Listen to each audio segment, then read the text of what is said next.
Kind of expected this to be one of the more difficult assignments we've done in a while. Not because it's hard, it's just a different way of thinking about things. So I'm going to actually, let me rewrite this in just regular writing. And then I forgot what it was. Oh well. So first, I've noticed a couple of things when I look at the structure of this equation. I've noticed that I see parentheses, so I know that my first step is going to be to distribute. And then the other thing that I notice is that I've got an x on the left-hand side of the equation and an x on the right-hand side of the equation. And so I know I'm going to be moving the letters to the left. I can write the LOL. That means the letters belong on the left. But I'm not quite sure if I'm going to be adding or subtracting yet. So if I'm going to be adding x to both sides or subtracting x from both sides. So I needed to find what that is. Now that I've got that as a plan, I can go ahead and begin. Here is what I'm going to distribute, and I remember what to multiply by drawing arrows, negative 2 times x. A lot of confusion about why I put negative 2x. This literally means negative 2 times x. So negative 2 times x is written this way, negative 2x, and then negative 2 times 3, positive 3 is negative 6. And then this comes down, 9x minus 7.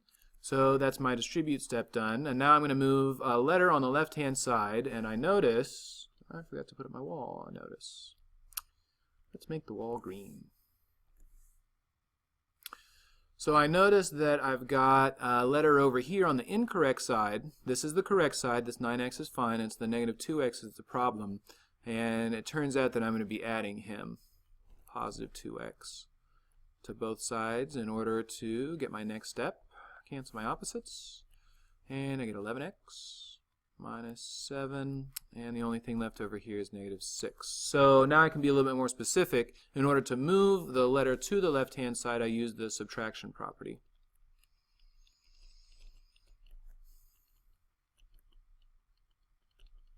Okey-doke. Just 2 more steps. I'm going to not move I'm trying to get x by itself. I'm going to move the 7. Turns out that is the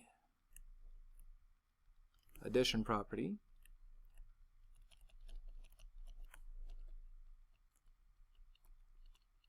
And in the last step, to get x by itself, do not divide by 11x.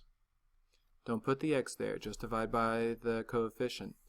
And I get x by itself is 1 divided by 11. And that is the division property of equality, because I divided both sides by 11. Let me go back and I'm going to put the formal definition for each one of these. The distribute step is when you multiply anything on the inside of the parentheses, anything could be b and c, times anything a. It's a times b plus a on the outside times c on the inside, a times c. The subtraction property says that if a is equal to b, that means you can subtract on both sides. Then subtract on one side is still the same so long as you subtract on the other side. It's exactly the same thing here, except you can add anything, any quantity c to both sides. And same thing here, except you can divide by any quantity c, and they remain equal. So that's really the foundation of algebra, is that you can do the same thing so long as you do it to both sides.